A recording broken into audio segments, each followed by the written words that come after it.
And when you finally start to open your eyes to the fact that you're not defective, you just haven't been seeing the things that you can do, it started to shift my focus, and I started looking for other things that I could change and other ways that maybe I could make myself happier in my space.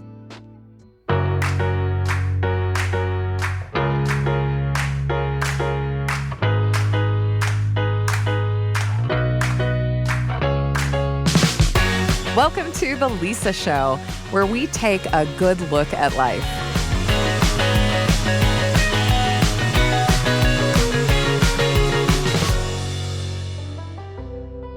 I was raised in a clean house. I feel like this sentence could be the opening of my biography.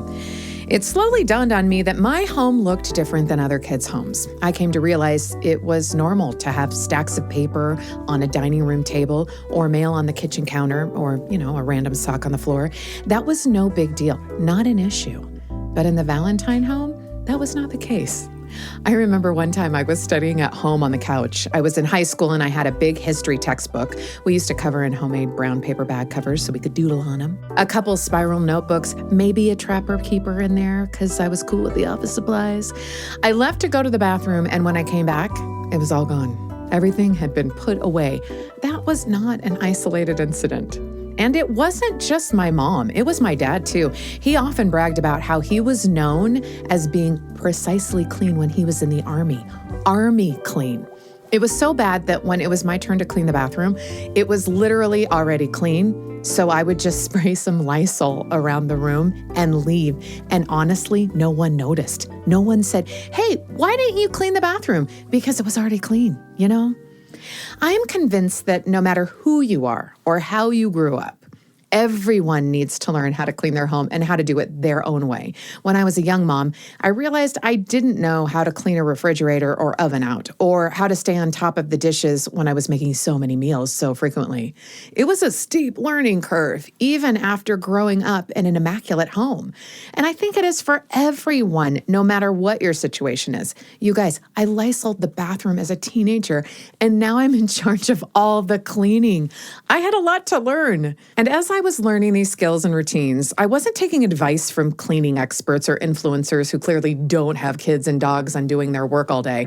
I'm not looking for polished museum-level perfection. That's not my life, folks, and I'm guessing that's not your life either. So instead, I'd like to introduce you to a real mom with real advice for cleaning a real home. This is my new friend, Terri K. Terri is as lovely and warm as her Southern accent, and you're going to love her. Not only is Terri a reformed hot mess when it comes to housekeeping, her words, not mine, but she's here today to share 5 principles she's learned for keeping a clean home, even with her ADHD. And the best part, the ideas spell the word C.L.E.A.N. Pretty nifty, huh? Not lost on me. Well, let me introduce you to Terri. My name is Terri K, and I have a YouTube channel called Today with Terri K, and I give the tips and the suggestions that have helped me along the way, because from the start, I was a hot mess. And for whatever reason, it took me maybe 35 or 40 years before I actually started to realize how to step into my own authority when it came to my home, my finances, all the things. And when YouTube and all of the social medias came out, I did not see myself there. They were so young and they were so cute, and they had these perfect houses that did not look like mine. And I just felt like if I'm in this dark place, then probably somebody else is out there in the same place. Terri wanted a cleaner home, but all the help online was too hard to relate to. She needed the basics because she was starting from ground zero because she had never been taught how to clean. I was never like the clean, organized kid. I didn't want to even brush my hair as a child. I was raised with boy cousins. I wanted to be outside running and doing things. And so in my room, my mother had very strict rules. The bed had to be made, and you couldn't even sit on the bed. But I always had a chair, and that was like the catch-all. So every time you took something off or you pulled something out, it ended up on this pile in the chair. And when the pile started to take over the room, then I would clean it up over and over again. This was my routine. And so when I moved into my own house, I didn't know that you were supposed to do dishes every day. So very quickly, I started seeing piles of dirty dishes in the sink. And then very quickly, I didn't feel very good about myself because I was disgusted by my own home. Then, when you started sprinkling in some kids and the chaos that they bring to life, it quickly spiraled out of control. And I was looking for the manual on how to adult because all I learned was when the chair gets too full, you have to do something. And I applied that thought to everything. So when, you no longer have clean underwear, that's when you do laundry. When you no longer have clean forks, then you do the dishes. And that wasn't working. And it really affected my mental value in myself. I really started to feel like everybody else just had an internal knowledge that I didn't have. And somehow I was defective. And it lasted for a few years, I'm not going to lie. And so I just started being really quiet and not letting people into my house and kind of caving in on myself, where I constantly beat myself up over the fact that I wasn't doing the things that needed to be done. And I really had to hit that rock bottom moment. I hit it right after I got divorced. And, emotionally, I was broken and I was on my own for the first time. And I really started to see like I've had a part in a lot of things that I wasn't happy with. And I went on a search to kind of dig out of it. I call that like my Netflix and tissues era because I really wasn't doing anything else but showing up for work, loving my kids. That wasn't the problem. But the house got cleaned the day that they were coming home, because I didn't want them to know how bad I was. So I put on this fake persona that everybody else thought I had it together, and I really didn't. I just got tired of on Friday ordering a pizza and some cookie dough and not getting out of bed until Sunday at 2, and then hiding all of my mess and like pulling myself together right before the kids arrived. And when I hit that rock bottom, I was like, there's a better way, and I'm going to find it. I started Googling like cleaning routines. I never in my life thought to search the internet for something like that. But I found some different routines to try, and I failed them a couple of times. But every time I would fail them, something would stick. And so every single time I would backslide, but not quite as bad. One thing that stuck for Terri that became a turning point for her was making her bed. My bed was one of the first things that when I realized how quick and easy it was to just make my bed, I was so proud of myself. It's kind of like the first time I drove in a big city, my ex-husband had always said it was so hard and I couldn't do it. And my first interview after divorce was in that city. And I had to drive myself all by myself to this big bad place. And I remember crying when I got there, not because I was nervous over the interview, but because I had just climbed Mount Everest. I got myself there without anybody else's help. And that's how the bed was. I can do this. And when you finally start to open your eyes to the fact that you're not defective, you just haven't been seeing the things that you can do, it started to shift my focus. And I started looking for other things that I could change and other ways that maybe I could make myself happier in my space. Fast forward several years, and Terri has not only rebuilt her life, but she's devoted her life to helping others care for their homes so they can be happier too. And now we come to the C.L.E.A.N acronym that we talked about at the beginning of the episode. We'll start with the letter C, and C stands for clock your time. The biggest mistake was thinking that things took so much longer. I was frozen in that paralysis analysis. I didn't know where to start. Everything was going to take too much time. I didn't have that much time. I was too tired. And so I just never did it. And when I picked up a timer and I realized that making my bed actually took 2.5 minutes. In my mind, I thought it was going to take 30 minutes. In my mind, it was, I don't have time in the morning. I need to just get out of the house. And 2.5 minutes really was like, Terri, come on, you brush your teeth that long. Like, you can do this. Yeah. And so when I started, instead of making an excuse to really set the timer to it, be really truthful with myself. How long does this take? And then when you can't excuse it anymore, you have to do it. So now it's a non-negotiable. My bed is made every day. And I have to tell you, every time I walk past my bedroom, it's like a little pat on the back. I smile to myself like, wow, look at what I did this morning. Plus, if you've ever read Atomic Habits, that first thing in the day, having a win, something that you can check off. And that is one of my things. In 2.5 minutes, I get to start my day on a positive note. And it really starts to pivot your mindset and change you. And so when I really started to see that, then I was like, oh, well, I can take this and let's see what else can I do. For example, when I'm cooking, you're boiling pasta.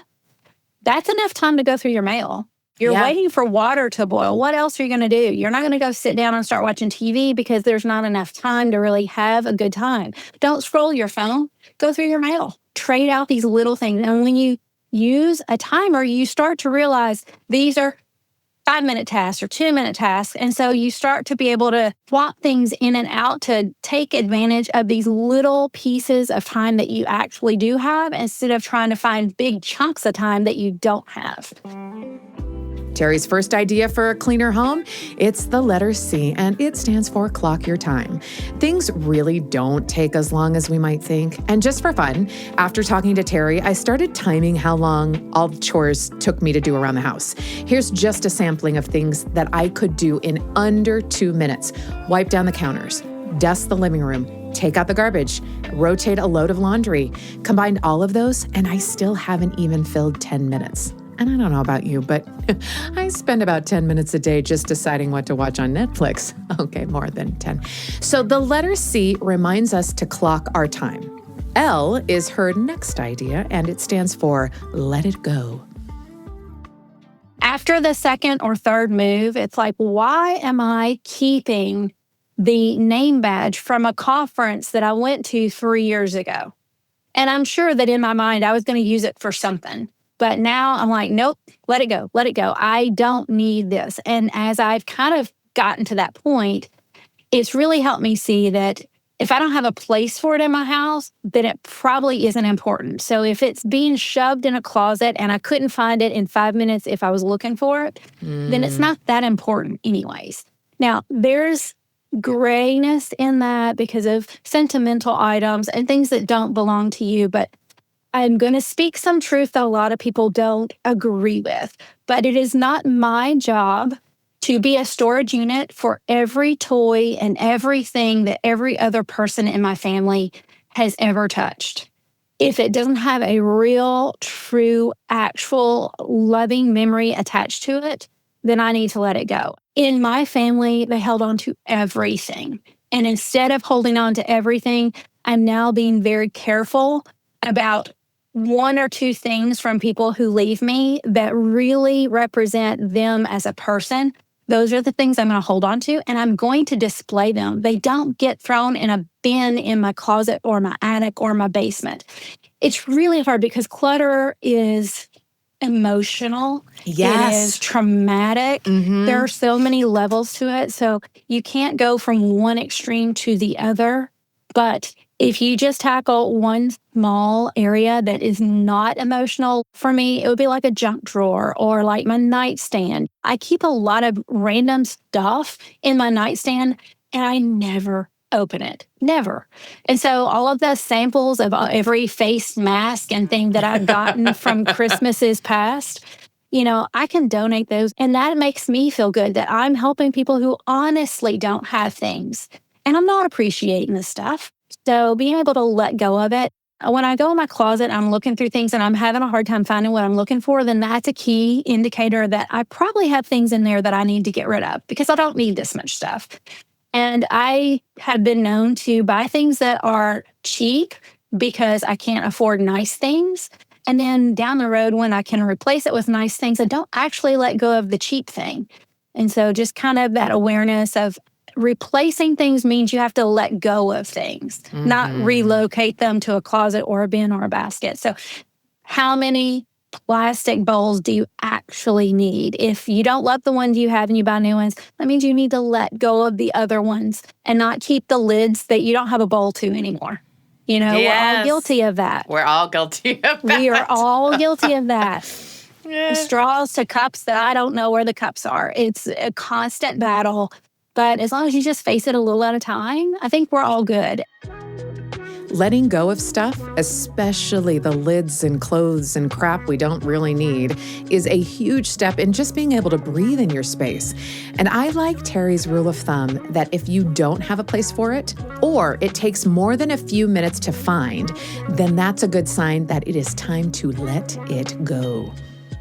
But letting go is more than just about getting rid of stuff. It's also about getting rid of perfectionism and battles that aren't worth fighting. I don't let the perfectionism stop me from making progress. I still have days, but I'm pretty proud of the fact that I can open my door at any time on any day and be okay with someone coming in. And you and I probably know 1,000 people who would panic if their pastor knocked on the door to come in and say hi. And I don't feel that way anymore. You can come over. You can spend the night. I've got clean sheets on the bed. Like, I'm prepared for whatever. And it's not because I'm perfect. No, but I do a little bit all the time. Perfectionism really makes us have so much more work. Do you really care if every onesie is folded? I mean, don't waste your time when you've got a baby at home folding those little onesies. Just throw them in the drawer. It's fine. Babies don't care. They're going to sleep and snuggle on them anyways. Pick your battles a little bit better than that. L is for let it go. Toss or donate the unemotional stuff. Get rid of the things that don't fit or are missing lids. If it doesn't have a place or it's hard to find, it's probably time to say so long. And finally, let the perfectionism go. You don't need to fight every battle. And let me tell you that one of the things that I've learned not to fight, and that's folding dish towels and rags. Just put them in the drawer. Putting away laundry, am I right? Folding it perfectly or, even at all is just not worth my time or sanity. Terri's next idea for a clean home is the letter E for easy. And making things as easy as possible on ourselves starts with the right tools.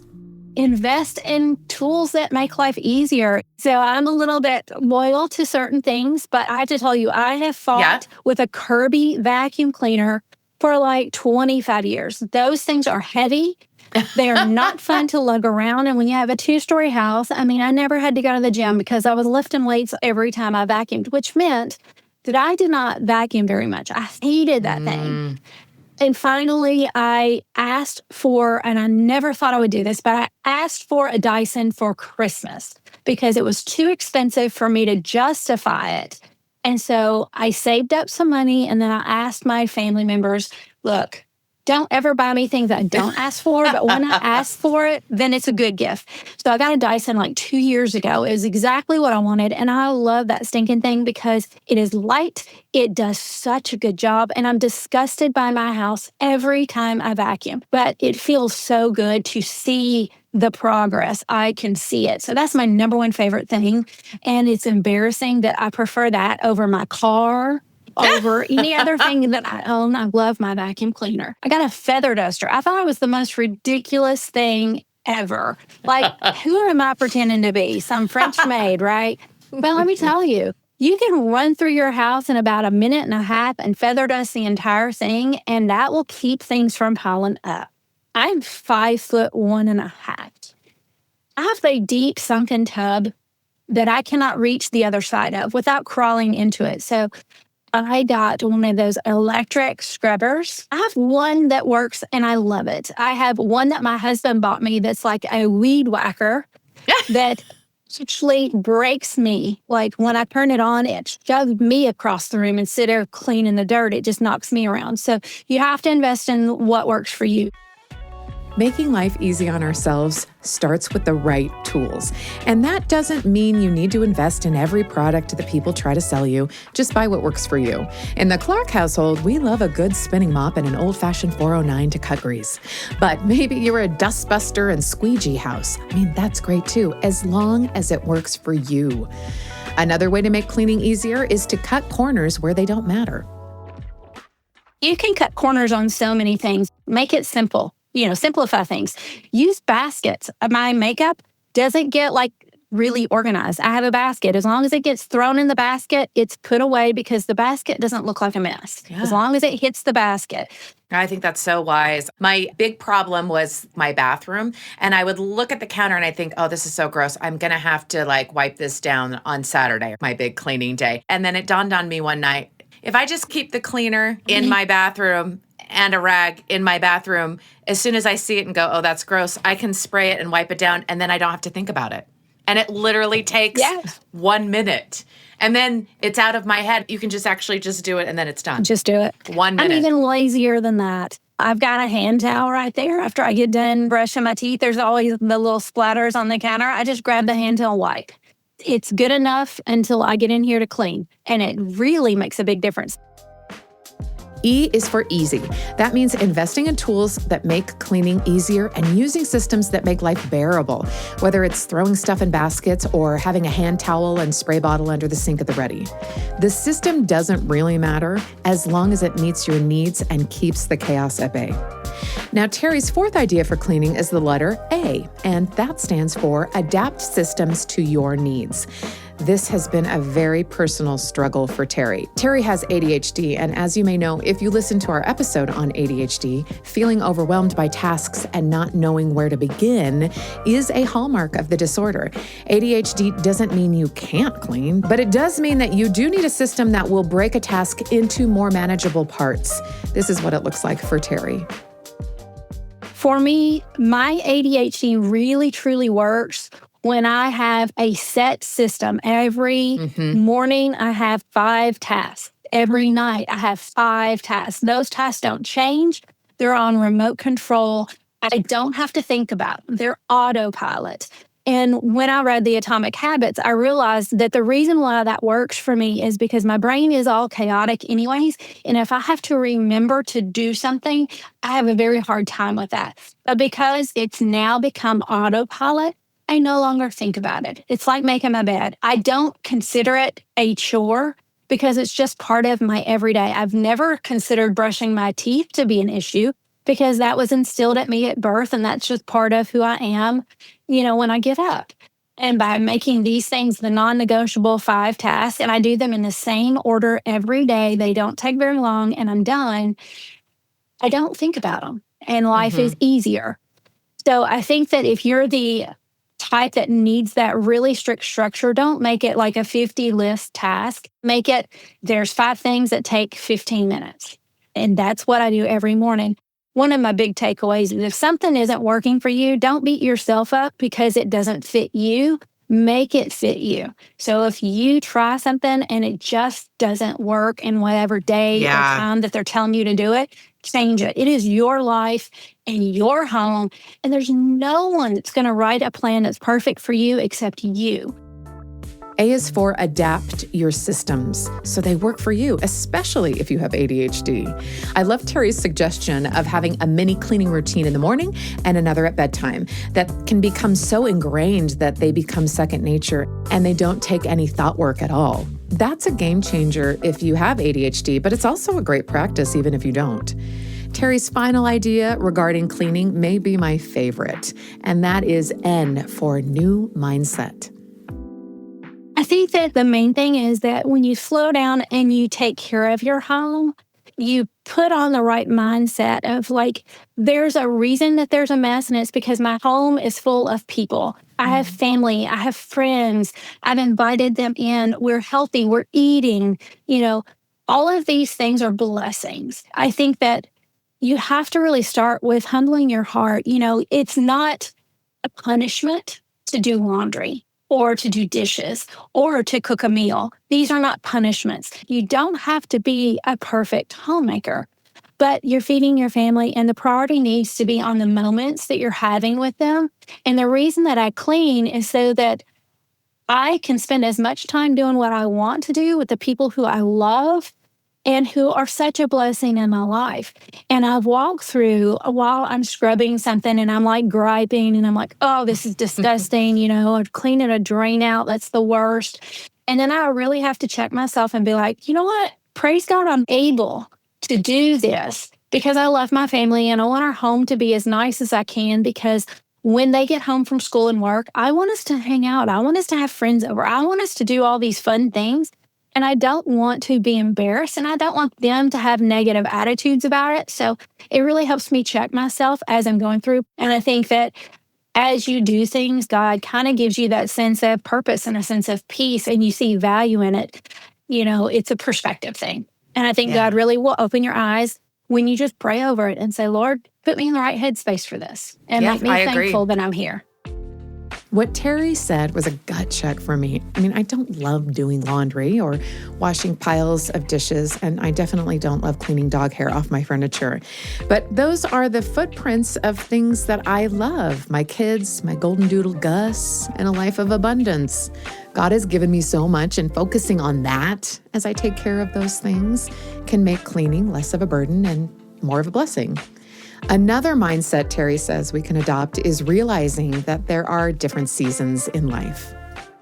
I think you also have to remember there are seasons to life. And so if you're a new mom and you've got a 1-month-old, your amount of effort that you can put into something is going to be different than someone like me or you, that we've got grown kids and they probably go to school and they go to work and they can manage certain things on their own. So just have grace with yourself, because I wasn't great at certain things at certain times. And it's a seasonality thing. And now I'm very thankful for the messes that the grandbabies make. And this past Christmas, I found myself doing things and I was like, do I actually want to cook cookies from scratch? Like, who am I? This is not who I am. But it's a different season. And now I look forward to seeing them help and all these things. So as a younger mom, don't look at other people and think that you're not doing all that you should, because that is just setting yourself up for failure. If you're listening and thinking, yep, this sounds just like me, know that you're not the only one, my friend. Like, it is completely doable. And it's okay if you don't have it all together, because honestly, most of us don't, but we keep showing up, and that's what counts. We keep showing up, and that's what counts. And if ever there were an important mindset to have, that is it. N is for new mindset. I'm so grateful for Terri's real hard-won advice. She's learned it in the trenches, and I love that she's real. Because of that, I'm keeping this clean method close. C, clock your time when doing tasks. Things take less time than you think. L, let stuff go, including perfectionism. E, easy peasy. Use systems and tools that make things easier on yourself, not harder. A, adopt routines that work with your brain, especially if you have ADHD. And finally, N, new mindsets of gratitude and patience can flip the way we see cleaning by 180 degrees. Like Terri says, cleaning our homes is not a punishment. How great is it when our homes are filled with people and food and evidence of life? I don't have to love cleaning to value cleaning. I mean, people with clean homes don't necessarily love cleaning. They've just figured out a system that works for them. So waiting for the motivation to clean or learning to love cleaning isn't the objective. It's about finding your systems and doing them efficiently so that you can save your life energy for things that matter more. Looking back, I do feel a little guilty that when it was my turn to clean the bathroom, that I just left a waft of Lysol in the air and called it good. I mean, I could have helped my dad and mom as they scrub the kitchen a little more, or asked them how to clean out the refrigerator. I might have picked up on their systems better. That felt good to get that off my chest. But really, my situation at home is different than their situation at home. And that's part of why Terri's advice is so good, because she advocates for using systems and tools that work for you, whoever you are, wherever you are.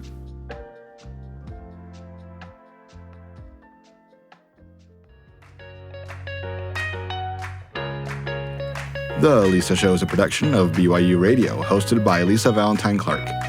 This episode was produced by Erica Price with help from Becca Hurley, Blake Morse, and Kenny Mears, with post-production by Gracie Davis. A special thank you to our guest, Terri K. You can follow Terri on Instagram at todaywithterrik, on her website todaywithterrik.com, or on YouTube. Be sure to check out the Council of Moms, available on YouTube or wherever you listen. As always, thanks for your messages. We read them all, and thanks for listening. I want to recommend another BYU radio podcast you're going to love. It's called Uncomfy, Sticking with Moments That Challenge Us. It's brand new, and it has video as well as audio. So if you're someone who wants to engage with others on important topics but aren't sure how, or maybe you're burned out on social media and wish you could bring some humanity back into the discussions online or in real life, then Uncomfy is just for you. You'll hear stories of real people in challenging moments who chose to stick with the discomfort. And in the process, they healed their communities or learned to talk about what really matters to them, or simply started to view others with more empathy. Isn't that what we all need? You can do it too. New episodes of Uncomfy, Sticking with Moments That Challenge Us drop every Wednesday, and you can listen or watch on the BYU radio app or wherever you get your podcasts.